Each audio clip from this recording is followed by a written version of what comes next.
The courtroom buzzed with low murmurs as Jason Reed stood at the defendant's table, gripping a worn briefcase. Judge Stanley Price, an older white man with thinning hair and a dismissive smirk, glanced over the paperwork Jason had just submitted. He chuckled, shaking his head.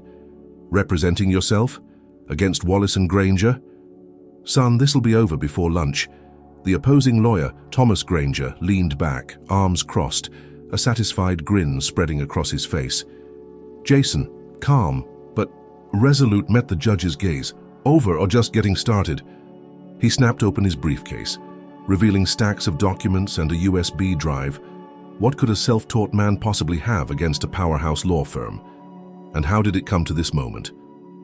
Before we dive into the story, let me know where you're watching from.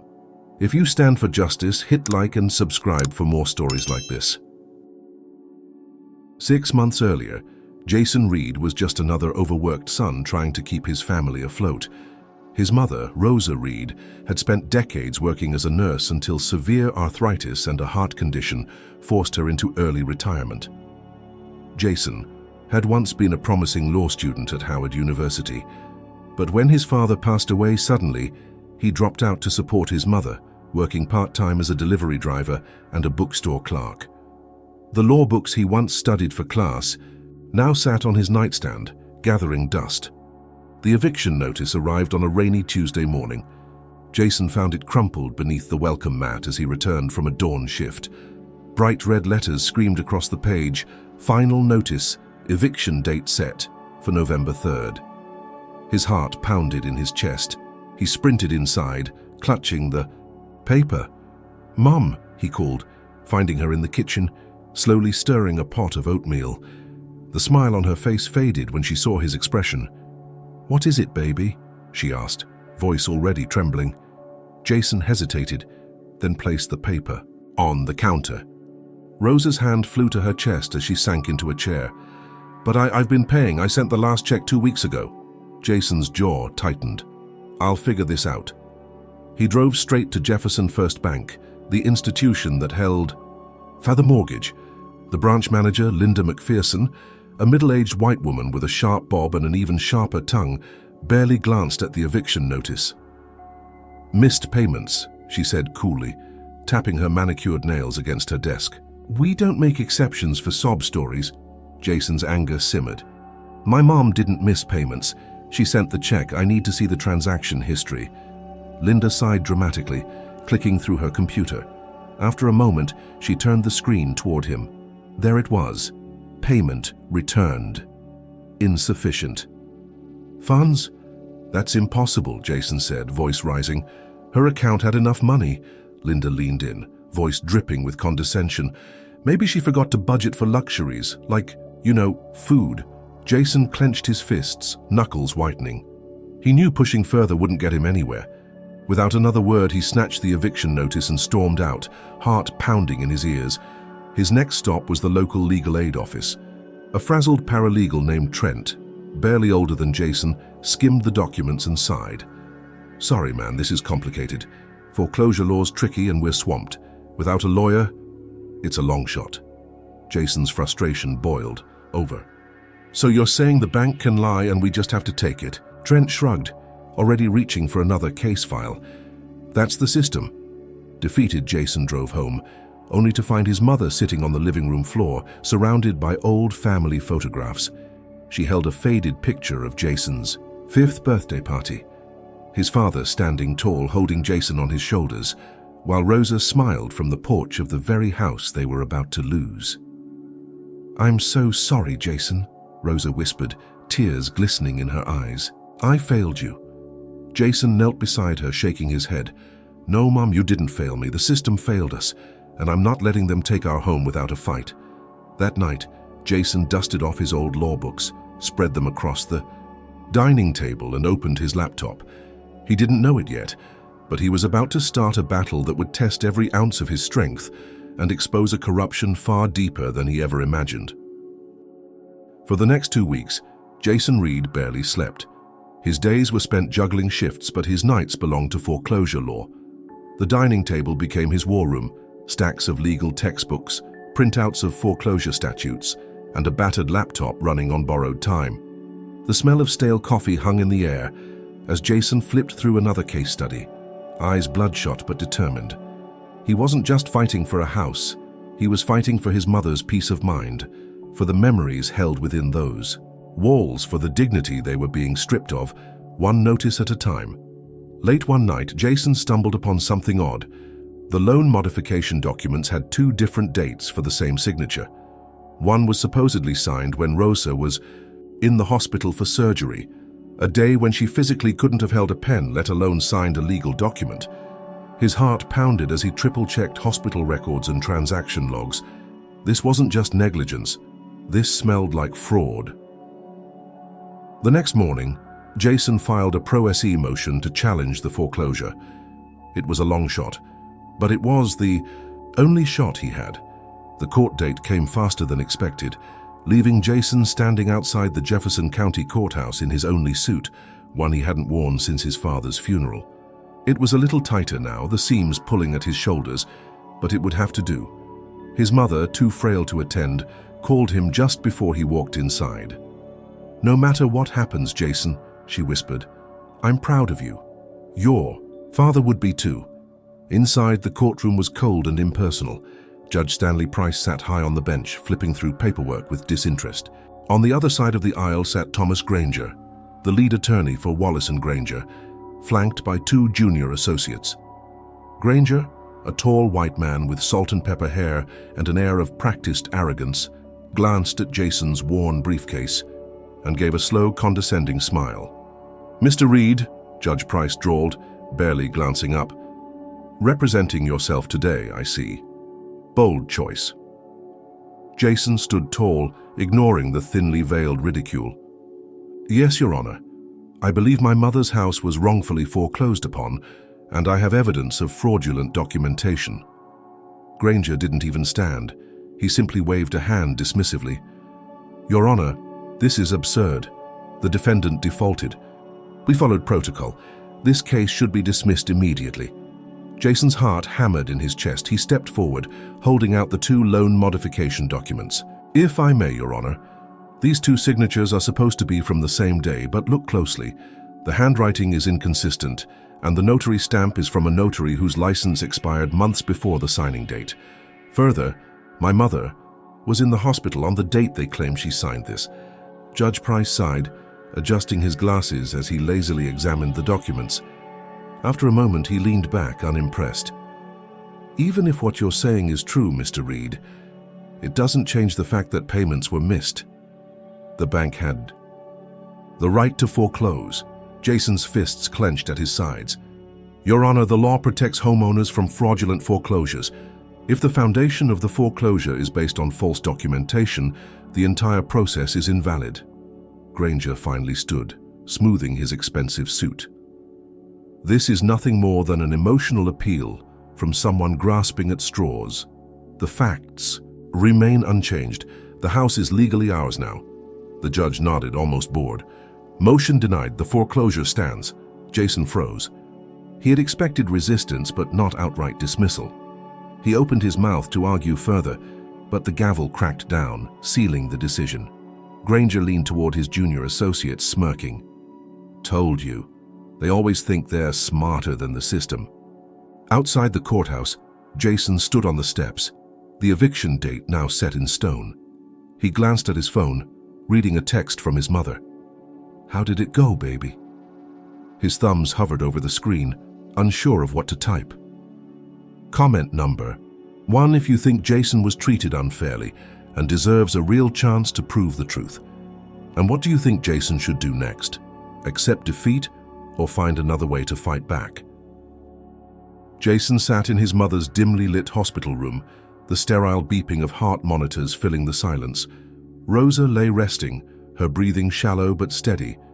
In her fragile state, Jason couldn't bring himself to tell her the truth, that the court had ruled against them, and the eviction was now inevitable.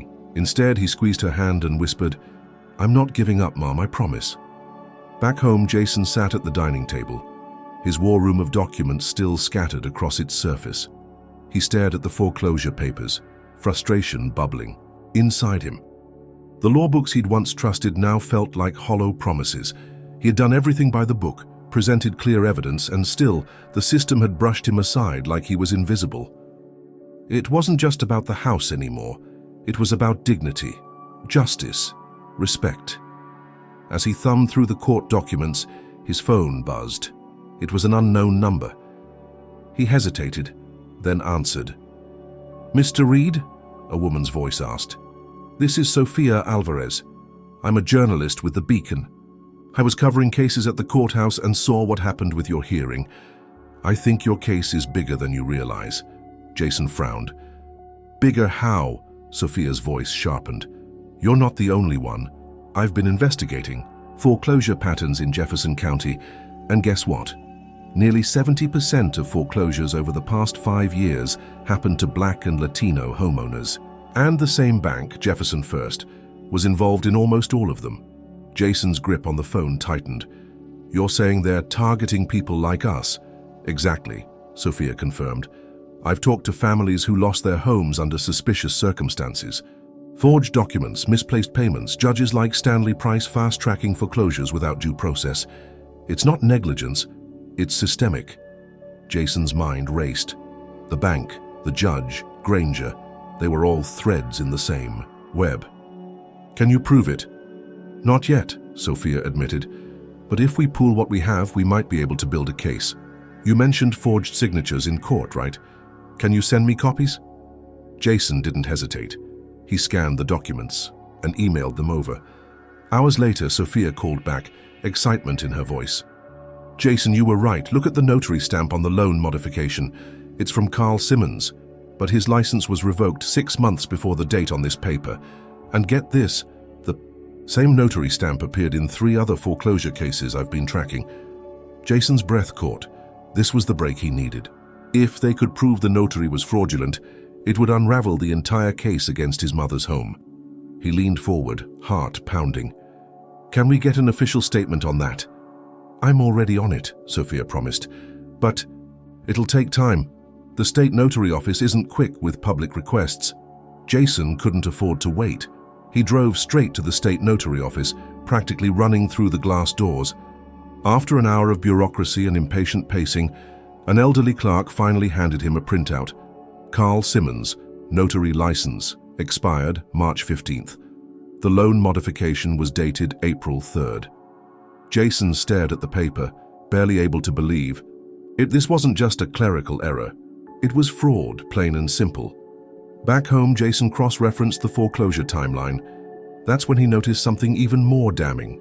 The date of the supposedly notarized loan modification was the same day his mother had undergone surgery.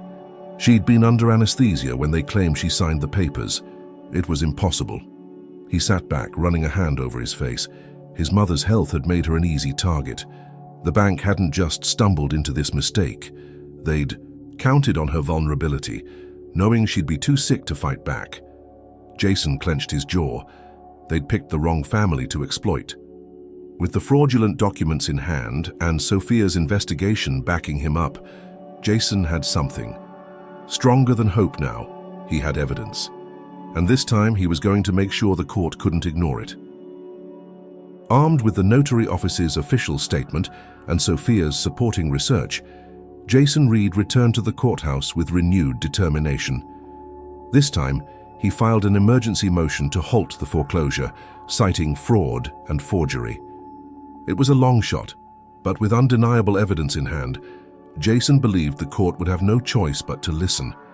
The new hearing was set for the following Tuesday. Jason spent every free moment preparing, cross-referencing foreclosure statutes, memorizing case precedents, and reviewing courtroom procedures. His mother, still recovering in the hospital, held his hand the night before and whispered, "You've already made me proud, Jason, but don't just fight for me. Fight for everyone they've done this to." Tuesday morning, Jason stood outside the Jefferson County Courthouse in the same worn suit, the edges of his briefcase fraying further with each passing week. But inside that briefcase was something new, solid proof that the bank and its lawyers had crossed a legal line. He wasn't just fighting with passion now, he was fighting with facts. The courtroom felt colder this time. Judge Stanley Price sat on the bench, rubbing his temple like... Jason's presence alone gave him a headache. Across the aisle, Thomas Granger adjusted his tie, looking bored. Jason took a steadying breath as the judge called the session to order. "Mr. Reed," Judge Price sighed, "I see you've filed another motion. This is becoming a habit." Jason stepped forward, unflinching.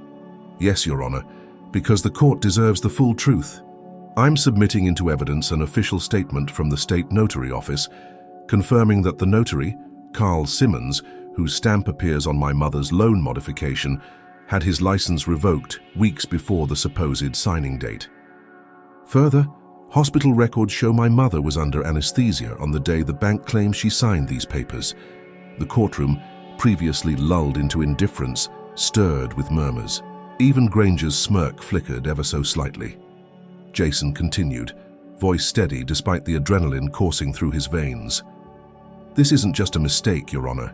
It's fraud, and if the foundation of the foreclosure is fraudulent, then the entire process is invalid under state law." Granger stood slowly, smoothing the lapels of his expensive suit. "Your Honor, this is nothing more than desperation. A man drowning in debt, grasping at straws. Even if there were irregularities, the fact remains. Payments were missed. Foreclosure was inevitable." Jason didn't back down. He pulled out another document, an internal bank memo Sophia had uncovered through a whistleblower.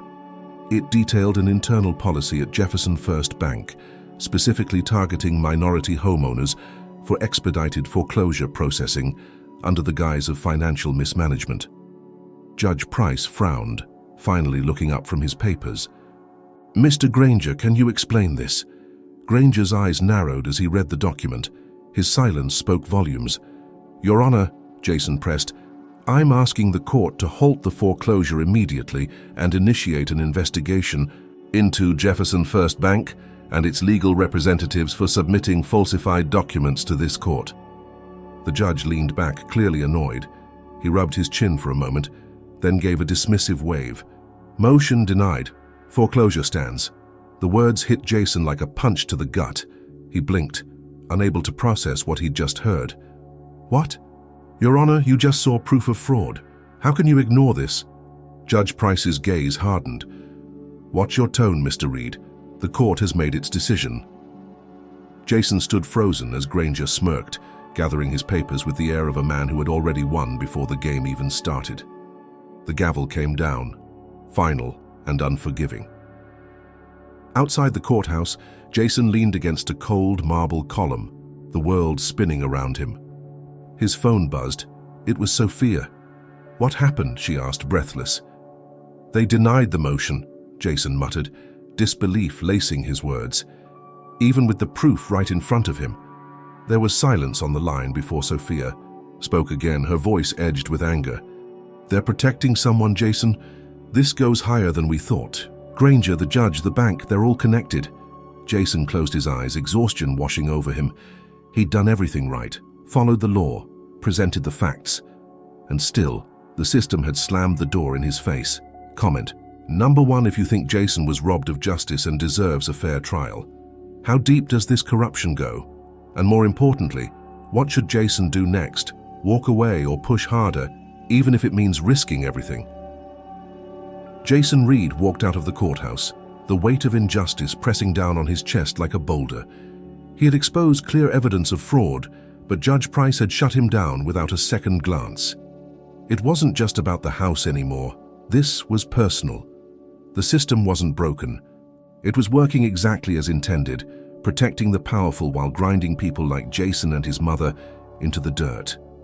The sun hung low as Jason crossed the courthouse steps, his phone buzzing in his pocket. It was Sophia Alvarez.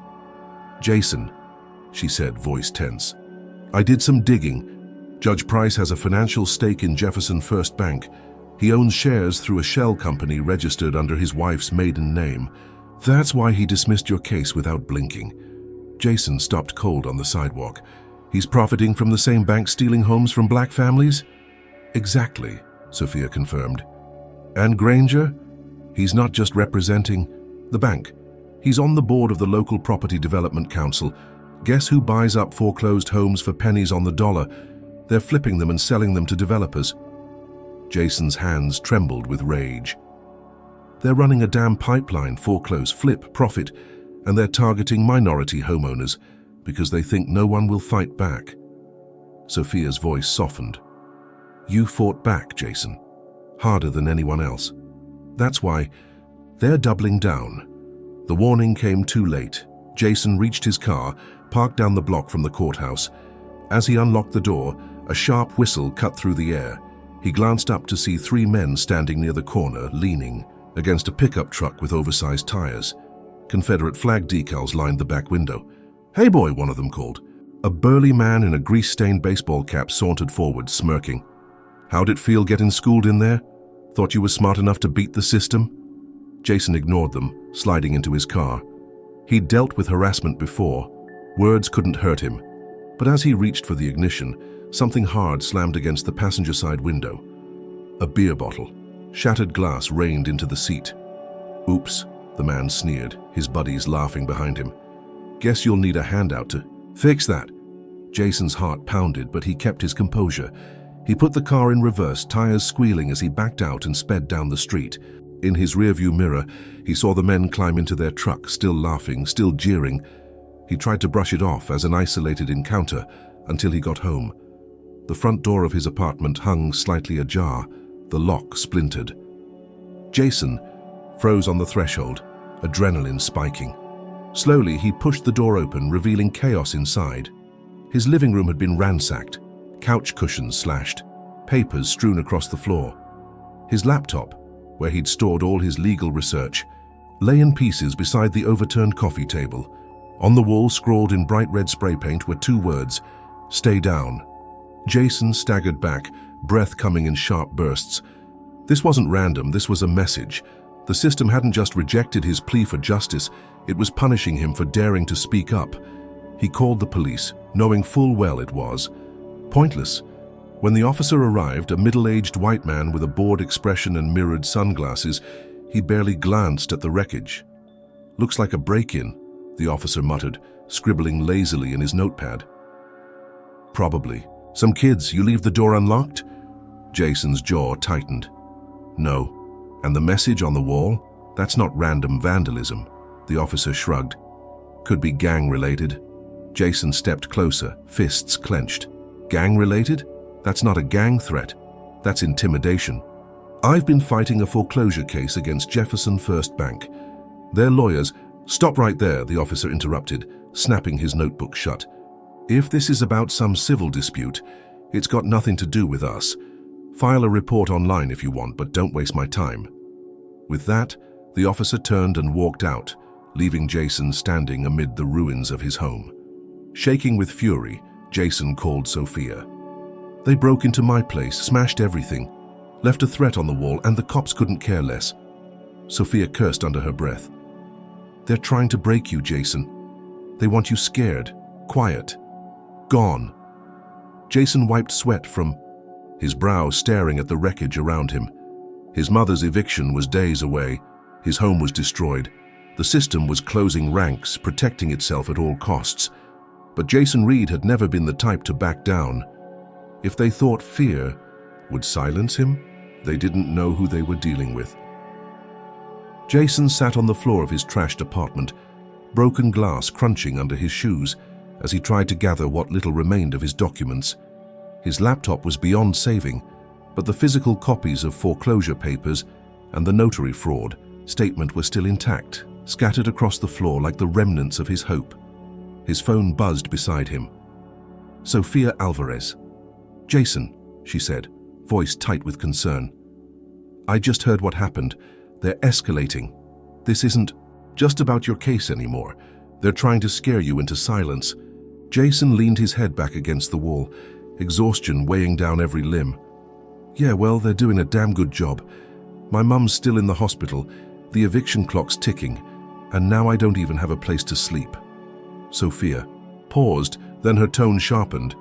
What if we stop playing defense? What if we set a trap? Jason blinked. A trap? Against Jefferson First, Granger, and Judge Price? They've got power, money, and the entire system backing them. They also have egos, Sophia countered. Egos that make them sloppy when they think they've already won. What if you pretend to fold? Act like you're backing down. We'll record everything. Jason frowned, considering the idea. He'd been on the ropes for weeks, each punch hitting harder than the last. But Sophia was right. The only way to beat them was to make them believe they'd already won. The plan took shape quickly. Jason would withdraw his appeal, publicly, conceding defeat. The news would spread fast in a town where gossip traveled faster than facts. Meanwhile, Sophia would rig her phone to record everything when Jason confronted Granger one last time. Not in court, but on Granger's turf, where he'd feel untouchable. The next morning, Jason stood outside the Jefferson First Bank, heart pounding. His shirt was wrinkled, tie loosened, the perfect image of a man beaten by the system. He walked inside and asked for Thomas Granger. Granger appeared within minutes, his smug grin widening as he saw Jason's disheveled state. Well, he drawled, leading Jason into a glass-walled conference room. Finally came to your senses. Jason slumped into a chair, the picture of resignation. I can't fight anymore. The judge made it clear. You win. Just give me a few more days to move my mom out. She's still in the hospital. Granger leaned back, clearly enjoying every second. See, son, this is what happens when you push above your weight class. The system works just fine for those who understand how to use it.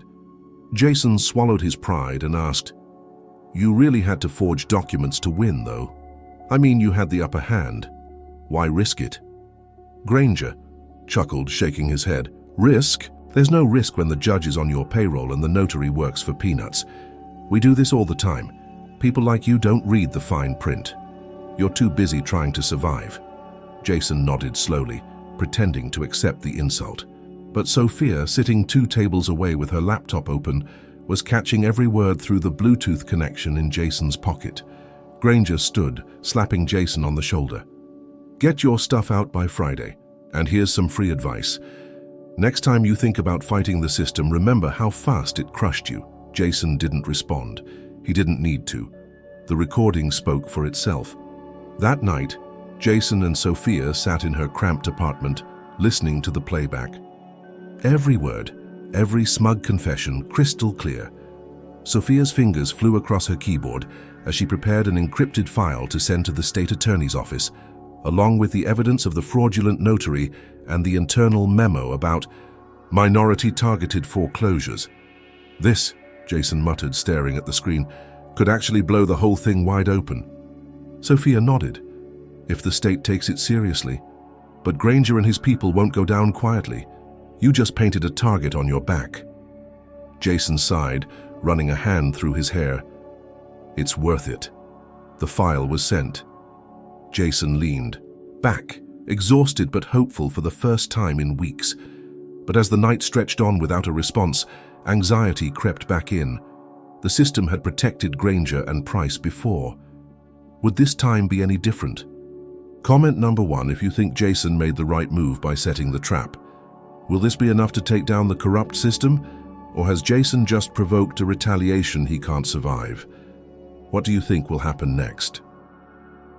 The morning after Jason sent the evidence to the state attorney's office, he woke to the sound of his phone vibrating relentlessly on the nightstand beside Sophia's pull-out couch. He squinted at the screen, 5 missed calls from an unknown number. His heart skipped a beat. He sat up, rubbing sleep from his eyes when the phone buzzed again. This time he answered. Mr. Reed? A stern voice asked. This is Investigator Marcus Lane from the state attorney's office. We've received your complaint and evidence regarding the fraudulent foreclosure case. I can't discuss details over the phone, but I need you to know we're taking this very seriously. Someone from my office will contact you soon. Jason exhaled in relief. Finally, someone was listening. Thank you, please move fast, they're dangerous. The investigator paused. We're aware of their connections. Be careful, Mr. Reed. People like Granger don't lose quietly. The line went dead. Jason sat there for a moment, the weight of the warning sinking in. He glanced around Sophia's tiny apartment, the only safe haven he had left. Sophia, already awake and sipping coffee at her cluttered desk, caught his eye. Good news? She asked. Hopeful, Jason nodded. They're opening an investigation, but the guy warned me. Granger's not going down without a fight. Sophia frowned, setting her mug down. Then we don't wait for the state to save us. We go public. She pulled up her blog and began drafting an article titled "Foreclosure Fraud in Jefferson County, How the System Targets Minority Homeowners." She embedded the audio recording of Granger's confession, redacted for legal safety, and linked supporting documents. Within hours of publishing, the story began gaining traction. Local activists shared it. Community groups picked it up. By nightfall, darker justice for Rosa Reed was trending in the state, but victory was short-lived. That night, Jason stepped outside to get some air. The streets were quiet, the air thick with humidity.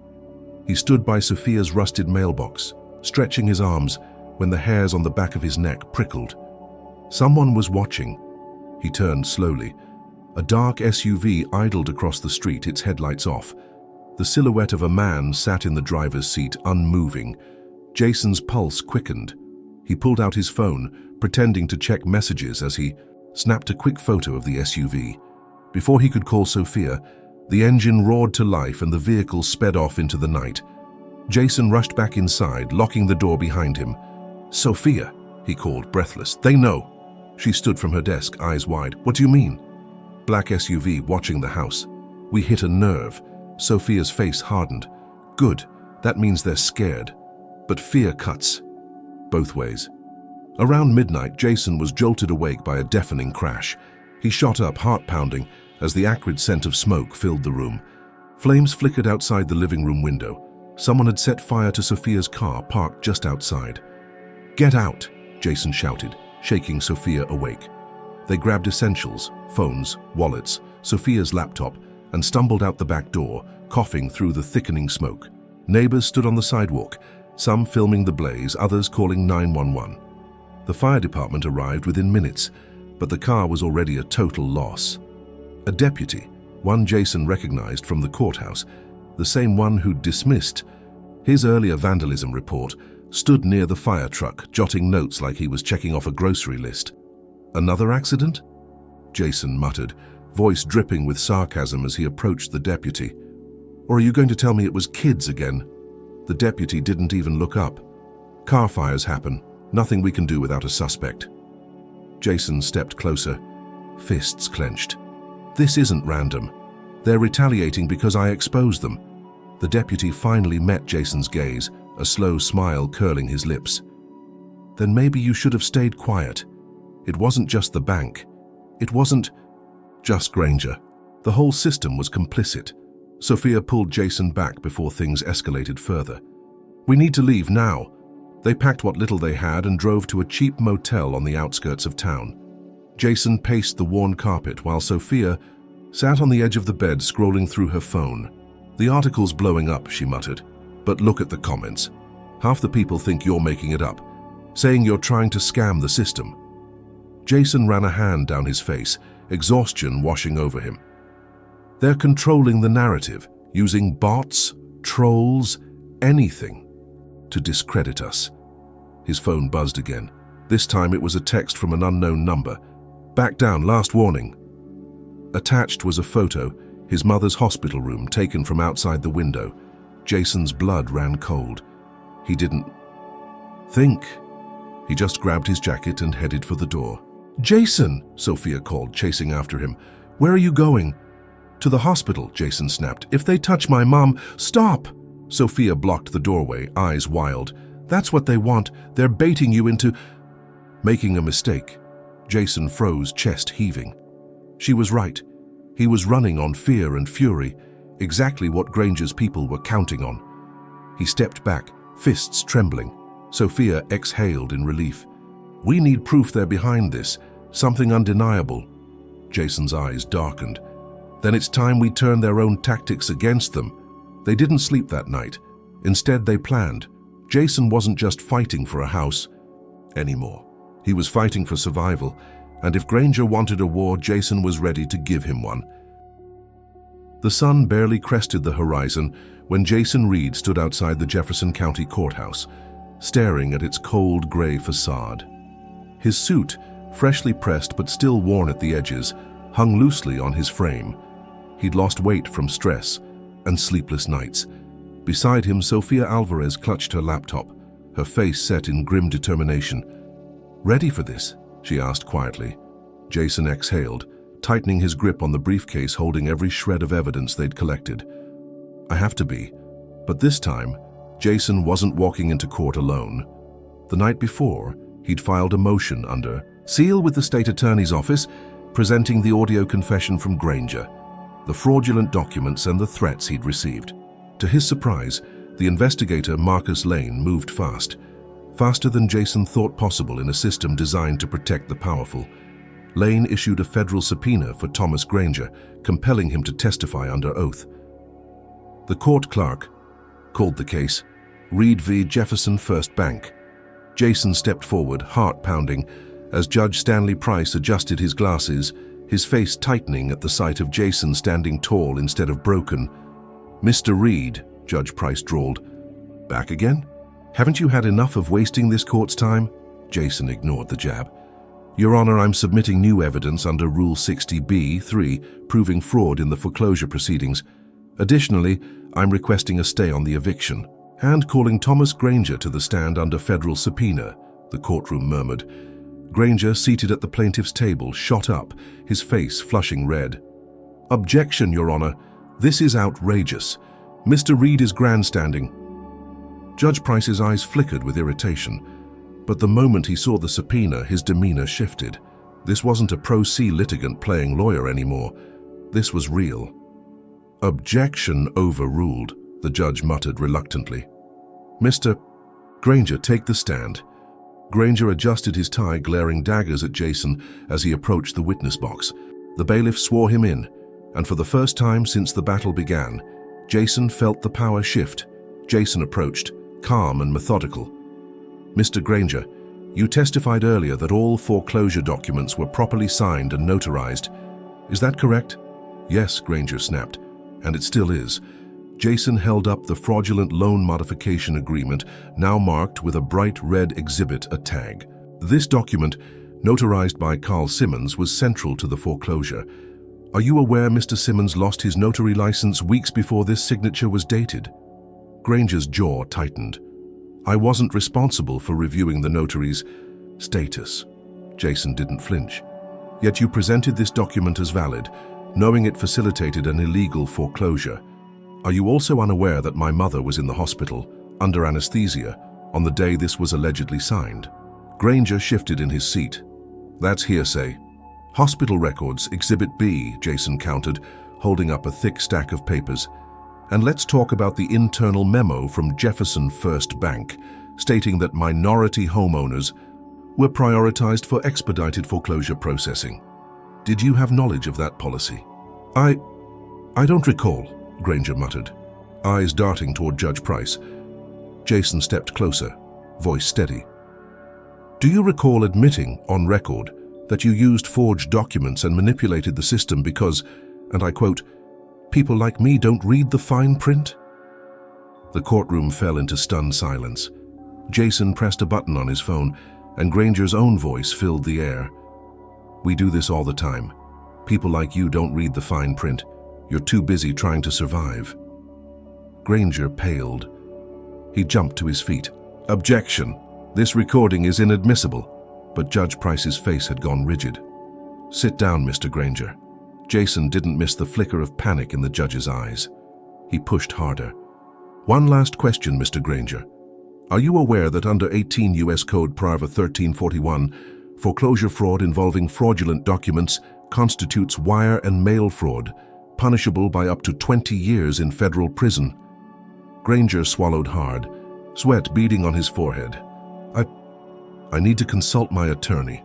"You're under oath," Jason reminded him, voice like steel. "Answer the question."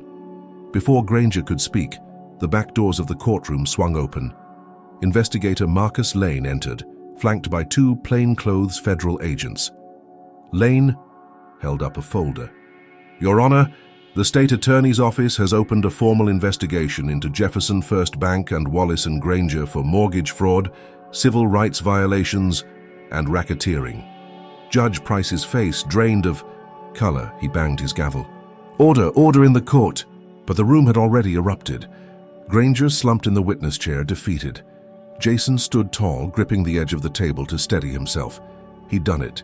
He'd forced the system to look at the truth. Judge Price, his usual smugness, stripped away, muttered through clenched teeth. "The court will recess for review. Mr. Reed, you'll be notified of the final decision." Jason exhaled slowly, the tension finally easing from his shoulders. It wasn't over yet, but the tide had turned. Comment number 1, if you believe Jason was right to push this far, even at great personal risk. Will the judge and Granger face real consequences, or will the system protect its own once again? What do you think will happen next? The moment the gavel struck and the judge called recess, Jason Reed felt the first real taste of victory. It was fragile, like holding smoke in his hands, but it was real. Granger sat frozen in the witness box, his face pale and slick with sweat. The federal agents flanking investigator Marcus Lane whispered among themselves, already preparing to escort Granger for questioning. But Jason knew better than to celebrate. He'd rattled a system built on power and corruption, and systems like that didn't crumble quietly. Sophia grabbed his arm as they stepped into the hallway. "Jason, you did it. The judge has to overturn the foreclosure now. He can't ignore the evidence, not with the feds here." Jason nodded, but his gut twisted with unease. Price looked scared, not angry, scared. He knows if Granger goes down, he's next. As if on cue, Jason's phone buzzed, a blocked number. He hesitated, then answered. "Reed," a gravelly voice hissed. "You think you've won? You have no idea how deep this goes. Walk away, or you'll wish you had." The line went dead before Jason could respond. He stared at the phone, knuckles whitening around the device. Sophia's eyes widened. Who was that? "Someone who doesn't want this case to see daylight," Jason muttered, sliding the phone into his pocket. "They're not done." They stepped outside into the cool evening air, but the courthouse steps felt exposed, like standing in the middle of a battlefield. A black SUV idled across the street, engine humming like a predator waiting to pounce. Jason nudged Sophia toward her car. "Let's get out of here." But fate had other plans. As they crossed the street, the SUV's engine roared to life. Tires screeched, and the vehicle shot forward. Jason barely had time to react. He shoved Sophia out of the way and dove aside as the SUV sped past, missing him by inches. He hit the pavement hard, pain flaring in his shoulder. The SUV didn't stop. It tore down the street, disappearing around the corner. "Jason!" Sophia scrambled to his side, eyes wild with panic. "Are you okay?" Jason winced, pushing himself upright. "I'm fine." But that wasn't a warning. That was an attempt to silence me for good. They didn't go home. Instead, they drove straight to the nearest police station to file a report. But the officer at the desk, a middle-aged man with tired eyes and an unmistakable air of indifference, barely glanced at Jason's bruised shoulder. "Hit and run, huh?" the officer muttered, tapping lazily at his keyboard. "You get a license plate?" Jason clenched his jaw. "No, it happened too fast, but it wasn't random. It's connected to my case." The officer sighed, clearly uninterested. "Without a plate or a description of the driver, there's not much we can do. I'll file the report, but don't expect miracles." Jason leaned forward, voice low and sharp. "This isn't just some traffic incident. I'm fighting a fraudulent foreclosure case against Jefferson First Bank, and their lawyer just got subpoenaed for fraud. Now someone tries to run me down. You really think that's coincidence?" The officer met Jason's gaze for the first time, his expression hardening. "Careful with those accusations, Mr. Reed. You start throwing around claims like that without proof, and you'll find yourself on the wrong side of a defamation suit." Jason stepped back, disgust twisting his features. The system was still protecting its own. "Come on," he muttered to Sophia. "We're wasting time here." Back at Sophia's apartment, they triple-checked the locks and windows. Paranoia, thick in the air. Jason paced while Sophia worked on her laptop, trying to track any digital footprints tied to the SUV. Around midnight, her face lit up. "Jason, look at this." She spun the screen toward him, showing an internal court docket system. "Granger's team filed new evidence this evening. Backdated payment notices claiming your mother defaulted earlier than reported. They're trying to shift the timeline to justify the foreclosure, even after the fraud was exposed. Jason's stomach dropped. They're fabricating evidence. Again, Sophia nodded grimly. They're desperate. Granger's cornered. And Price knows if the foreclosure gets overturned, investigators will start digging into every case he's presided over. They're trying to bury you before that happens. Jason ran a hand down his face, exhaustion warring with fury. I can't let this stand. I need to get back into court tomorrow and challenge that evidence. If Price accepts it, the case flips against us again. Sophia hesitated. Jason, they tried to kill you tonight. What if next time they succeed? Jason met her eyes, resolve hardening his features. Then I make sure I finish this fight before they get the chance. They worked through the night, compiling counter-evidence, email timestamps, document metadata, anything to prove the bank's new claims were falsified after the federal investigation began. Jason drafted an emergency motion to strike the new evidence, his fingers trembling from caffeine and adrenaline. By dawn, they were ready. Jason stood at the window, watching the street below. The black SUV was gone, but the threat lingered like a shadow in his mind. They're not going to stop, Jason murmured, not until someone forces them to. Sophia stood beside him, eyes fierce despite the exhaustion etched into her face. Then let's force them. Jason Reed stood outside the courthouse at dawn, gripping the emergency motion he'd drafted overnight. His eyes, bloodshot from sleepless hours spent dissecting every detail of the falsified evidence, burned against the early morning light. Beside him, Sophia Alvarez refreshed her phone, watching the article she'd published the night before spread like wildfire. Foreclosure fraud scandal, Jefferson First Bank, and local judge under investigation. The headline blazed across social media, with the embedded audio of Granger's confession circulating faster than anyone had expected. Retweets, shares, comments, hundreds, then thousands. People weren't just reading, they were furious. Sophia glanced up from her screen. The article's trending statewide. Local activists are picking it up. Community leaders are organizing a protest outside the courthouse this afternoon. Jason, this isn't just your fight anymore. Jason exhaled, the weight of isolation lifting ever so slightly. Good. Let them see the system for what it really is. They entered the courthouse, the air thick with tension. Jason filed his motion with the court clerk, who glanced at the paperwork and frowned. You're contesting newly submitted evidence? The judge already reviewed it. Jason leaned in, voice calm but firm. That evidence was fabricated after a federal subpoena was issued.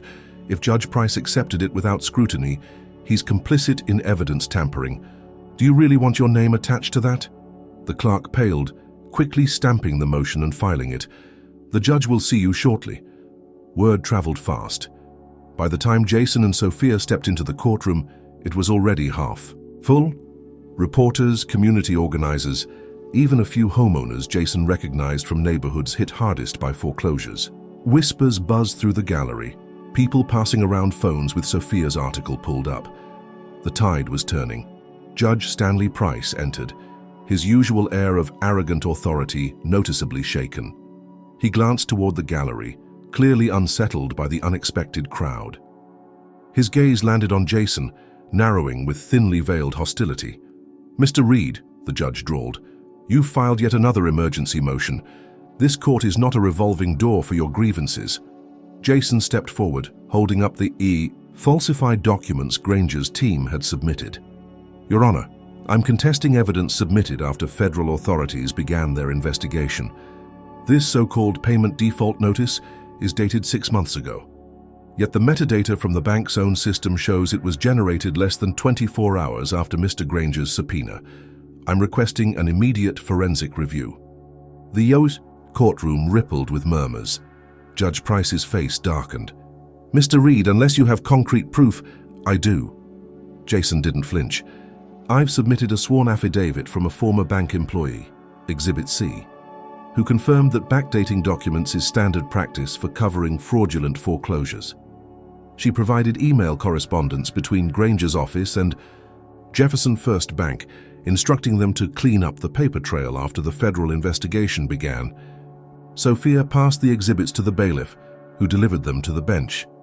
Judge Price flipped through the papers, his expression tightening with each page. Granger, seated at the plaintiff's table, leaned over to whisper furiously to his associate. Jason pressed on, voice steady but sharp. "Your Honor, if you accept falsified evidence now, you'll not only be undermining the integrity of this court, you'll be obstructing a federal investigation. The law is clear.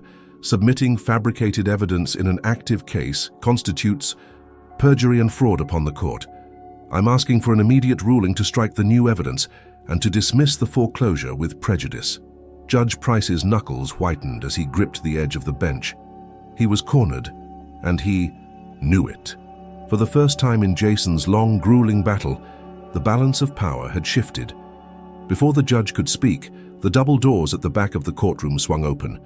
Investigator Marcus Lane entered, flanked by 2 federal marshals. The room fell silent as Lane strode down the aisle, eyes locked on Judge Price. "Your Honor," Lane said, holding up a folder, "the state attorney's office has reviewed the evidence submitted by Mr. Reed. We've confirmed that the documents, introduced by Wallace and Granger, were falsified after the federal investigation commenced. We are now expanding the investigation to include obstruction of justice and judicial misconduct." Gasps rippled through the gallery. Judge Price's face drained of color. His lips parted, but no words came out. Lane turned to the plaintiff's table. "Mr. Granger, the United States District Court has issued a warrant for your arrest. Please stand." Granger shot to his feet, rage and disbelief contorting his features. "This is insane! You can't arrest me on the word of some broke nobody." The marshals moved swiftly, one gripping Granger's arm while the other read him his rights. "Thomas Granger, you are under arrest for conspiracy to commit fraud, wire fraud, and obstruction of justice. Anything you say can and will be used against you in a court of law." Jason stood motionless, heart hammering in his chest. He'd fought so long, pushed through so much, and now, finally, the cracks in the system were splitting wide open. Judge Price, his authority unraveling by the second, slammed his gavel down. "This court is adjourned until further notice," he barked, practically fleeing from the bench. But the damage was done. Cameras flashed, journalists scribbled furiously, and the crowd outside swelled as word of the arrests spread. Jason stepped out of the courthouse into the blinding afternoon sun, blinking against the light and the wave of people waiting outside. Sophia grinned, holding up her phone. "It's everywhere, Jason. Local news, state news, even some national outlets are picking it up. Foreclosure fraud scandal rocks Jefferson County. Lawyer and judge under investigation." Jason nodded slowly, the adrenaline finally ebbing. "Good, but this isn't just about me or my mom's house anymore. This is about everyone they tried to silence." Down the steps he saw familiar faces. Neighbors, families who'd lost homes, people who'd quietly accepted defeat because they thought they had no other choice. Now they stood together, holding signs that read, "Justice for our homes" and "Stop corrupt foreclosures."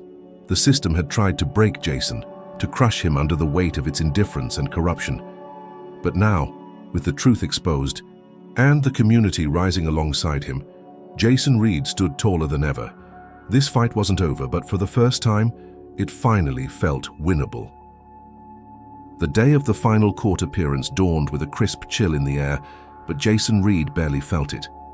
He stood outside the courthouse, suit freshly pressed, tie perfectly knotted, his face a mask of quiet determination. This was it. After months of endless battles, personal attacks, and life-threatening intimidation, today would decide whether his mother's house would be saved, or if the system would once again crush those who dared to fight back. Sophia Alvarez stood beside him, phone in hand, updating her followers as the courthouse steps filled with protesters, activists, and reporters. The scandal had exploded overnight. Foreclosure fraud scandal, judge and lawyer under investigation. The story trended across platforms, and the once silent victims of Jefferson First Bank began coming forward, sharing their own experiences of unjust foreclosures. The crowd outside the courthouse wasn't just there for Jason anymore. They were there for themselves, for their families, for justice. "Jason," Sophia said, lowering her phone, "we've got momentum, but Price is still on the bench. He might try one last play to bury this." Jason nodded, jaw tightening. "Let him try. I'm ready." Inside the courtroom, the tension was palpable. Judge Stanley Price, visibly rattled, but still clinging to authority, sat rigidly at the bench. The usual arrogance in his expression had been replaced by something colder, desperation masked as control.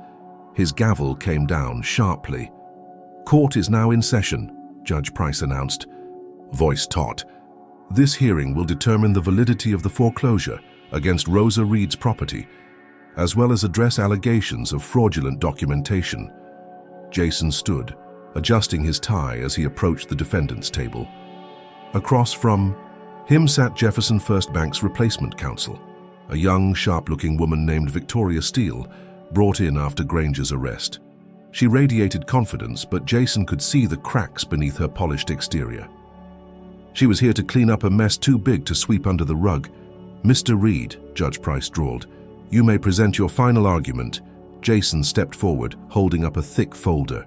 "Your Honor, throughout this case, I've presented evidence of fraud, forgery, and systemic misconduct perpetrated by Jefferson First Bank and facilitated by their former counsel, Thomas Granger.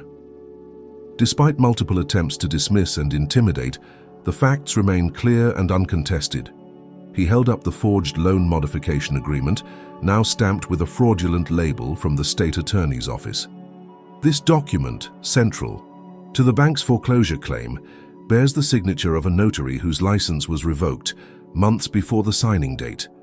Furthermore, hospital records confirm my mother was physically incapable of signing any documents on the date in question. Jason stepped closer to the bench, locking eyes with Judge Price. "But this case isn't just about my mother's home. It's about a system that prioritizes profit over justice. It's about families, predominantly Black and Latino, being targeted, their homes stolen under the guise of legality. This court has the power to end that cycle, to send a message that corruption will not be tolerated." He placed the final exhibit on the judge's desk, a report from the state attorney's office, detailing how Jefferson First Bank had executed similar fraudulent foreclosures across the county, facilitated by biased judicial oversight. The judge's hands trembled as he flipped through the pages. Jason's voice softened, but the strength behind it never wavered. "My mother's house isn't just a structure, it's the legacy of my family, built by decades of hard work and sacrifice. If the law truly stands for justice, then there's only one rightful conclusion." He stepped back, shoulders squared. "I request the court dismiss the foreclosure with prejudice, restore ownership of the property to Rosa Reed, and recommend further investigation into Jefferson First Bank's foreclosure practices." The courtroom fell silent. Judge Price's face remained unreadable as he turned to Victoria Steele. "Counsel for the plaintiff, your response." Steele stood, smoothing her blazer. "Your Honor, while we acknowledge irregularities in documentation, the fact remains that the defendant was in arrears. The bank acted within its rights under state foreclosure laws. We request the court uphold the foreclosure." Jason's heart pounded. He expected them to fold, not double down, but he was ready. "Your Honor," Jason interjected, holding up his final piece of evidence. "This document, obtained through discovery, shows Jefferson First Bank internally approved a loan forbearance for my mother, effectively halting foreclosure proceedings. The bank never informed her, instead fast-tracking the foreclosure for profit." The judge's eyes narrowed as he reviewed the paper. His face darkened, realization dawning. "Miss Steele," he said slowly, "did your client knowingly conceal this document from the court?" Steele's mouth opened, then closed. She glanced at the gallery, where cameras and smartphones were already recording every word. I was unaware of this document, Your Honor," she stammered. "I'll need to confer with my client." "No," Judge Price snapped, slamming his gavel. "I've seen enough." He stood, gaze sweeping the room. "The foreclosure against Rosa Reed's property is hereby dismissed with prejudice. Ownership of the property is fully restored to the Reed family, effective immediately. Furthermore, this court recommends the state attorney's office expand its investigation into Jefferson First Bank and any associated legal counsel. The gallery exploded into cheers. Reporters scrambled to capture the moment. Jason stood frozen, hardly able to process the words. They'd won. After everything, the threats, the attacks, the hopeless nights, it was over. Judge Price, face like stone, banged the gavel once more. Court is adjourned. Jason turned toward the gallery, locking eyes with Sophia. She grinned, tears glistening. "You did it," she mouthed. But Jason knew it wasn't just him. It was the community rallying behind him, the whistleblowers, the journalists, the families who refused to stay silent. It was everyone who believed justice wasn't just a word, but a right worth fighting for. As Jason exited the courtroom, the crowd outside erupted into applause. Protesters held signs reading, "Justice for our homes and end foreclosure fraud." Jason stepped into the sunlight, the courthouse looming behind him, not as a place of oppression but as a battleground reclaimed. Sophia caught up, microphone in hand. "Jason, how does it feel to finally win?" Jason smiled, exhaustion and triumph mingling in his expression. "It's not just my win, it's a win for every family they tried to silence, but the fight's not over, not until the system itself changes." He glanced back at the courthouse, where Judge Price stood at the window, watching the scene unfold. The once untouchable facade of power now looked fragile, cracked by truth and persistence. Jason turned to the crowd, raising his fist in quiet victory. For the first time in months, he could breathe freely. The house was safe. His mother would return home. But more importantly, the system that had tried to break them was finally being held accountable. And Jason Reed, the man they'd laughed at and underestimated, had proven that sometimes the strongest weapon against corruption wasn't wealth or power. It was the unwavering determination to stand for what's right no matter the cost. The courthouse steps buzzed with energy as Jason Reed stood at the center of the crowd, the verdict still echoing in his ears. His mother's house was safe. The foreclosure was officially dismissed with prejudice, and Jefferson First Bank faced an escalating federal investigation. It should have felt like the end of the road, the final victorious chapter of a brutal battle. But Jason knew better. Corruption didn't die quietly. Sophia Alvarez pulled him aside, phone still recording. "Jason, you just took down one of the most powerful law firms in the state and exposed systemic foreclosure fraud. How does it feel?" Jason ran a hand down his face, exhaustion evident in his features. "It feels like justice, for now. But this was never just about my mom's house. It was about every family they tried to silence. The fight isn't over until the system itself changes." Before Sophia could respond, Jason's phone buzzed. Another unknown number. His stomach tightened. He stepped away from the crowd, answering cautiously. "This is Reed," a smooth corporate voice replied. "Mr. Reed, my name is Charles Wallace, senior partner at Wallace & Granger, or I should say what's left of it." Jason's grip tightened on the phone. "What do you want?" "I want to clean up a mess," Wallace replied coolly. Granger acted independently. The firm had no knowledge of his misconduct. "We're prepared to offer your family a settlement, a substantial one. In exchange, you'll sign an NDA and agree not to pursue further action against the firm or the bank." Jason's breath caught. It was more than just hush money. It was an attempt to bury the entire scandal. "You think I'd sell out after everything you put my family through?" Wallace's tone sharpened. "Be reasonable, Mr. Reed. You've won your case. Take the money, secure your mother's future, and move on. Keep pushing and you'll make powerful enemies. This offer won't come twice." Jason's mind raced. The money could change everything. Pay off medical bills, secure the house, even fund his return to law school. But accepting meant letting Wallace & Granger escape accountability. It meant leaving countless other families vulnerable to the same predatory tactics. He glanced toward the crowd. Neighbors, activists, families holding signs that read, "Justice for our homes." They weren't just cheering for his victory. They were counting on it to spark real change. Jason's voice hardened. Tell your partners I don't settle with crooks. I'll see you in court." He hung up and exhaled, the weight of the decision settling on his shoulders. Sophia approached, noticing his clenched jaw. "Bad news?" "More like the usual," Jason muttered. "They offered a settlement, NDA included." Sophia's eyes widened. "And you turned it down?" Jason nodded. "If I take the money..." "They bury the scandal. Families keep losing their homes. I didn't fight this long just to save my house."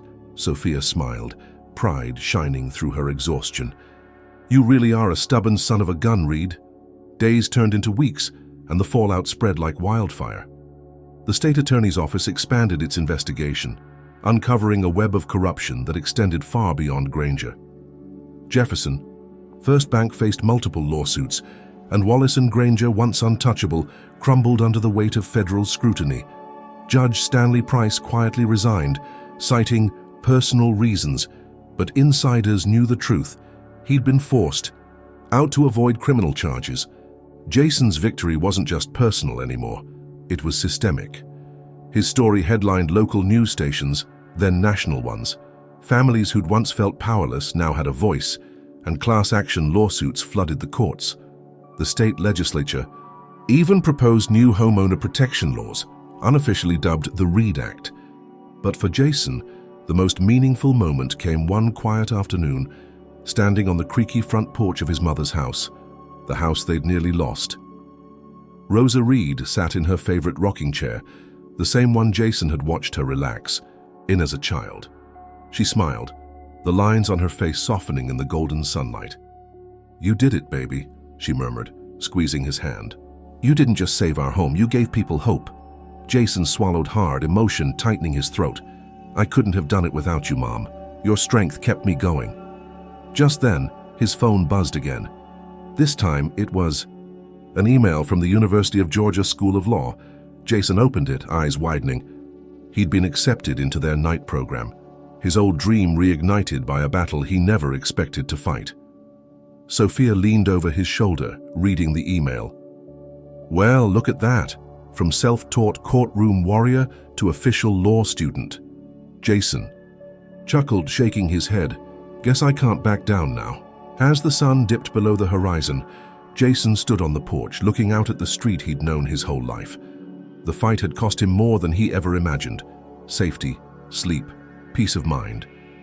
But it had also given him something priceless: purpose. And as long as injustice existed, Jason Reed would never stop fighting. Not for money, not for recognition, but for the simple, unshakable belief that everyone, no matter their background, their color, or their circumstances, deserved a fair shot at justice. Because in the end, the truth didn't need fancy words. It just needed someone brave enough to speak it. And Jason Reed had proven he was that someone. Jason Reed's battle was never just about a house. It was about standing up against a system designed to protect the powerful while crushing those without resources or connections. His story revealed an uncomfortable truth: corruption thrives. Not just through active wrongdoing, but through silent complicity. Judges like Stanley Price, lawyers like Thomas Granger, and corporations like Jefferson First Bank operated unchecked because they believed no one would dare to challenge them. But Jason proved them wrong. His determination showed that knowledge is power, even when it's self-taught. He didn't have a law degree, a powerful last name, or financial backing. What he had was grit, resilience, and an unyielding belief in justice. And that was enough to topple giants. The lesson here is clear: the system counts on people giving up. It thrives when victims feel isolated, powerless, and hopeless. But when one person stands firm, armed with truth and supported by community, that system starts to crack. Jason's victory wasn't just for his family, it was for every homeowner who had ever been told, "There's nothing you can do." It's a reminder that injustice can only survive in the shadows. Shine a light on corruption, speak out, and refuse to be silenced. Change doesn't come easy, but as Jason's story proves, it does come when people dare to fight for it. What do you think? Do you believe Jason made the right choice by rejecting the settlement and pushing for systemic change? Or should he have taken the money to secure his family's future? Comment number 1 if you believe he did the right thing, and tell us why. If this story inspired you, don't forget to like, subscribe, and share to keep these important stories alive. Your support helps shine a light on injustice and empowers more people to fight back. Thank you for watching, and remember, the fight for justice starts with one voice. Will yours be next? Stay safe, stay strong, and see you in the next story.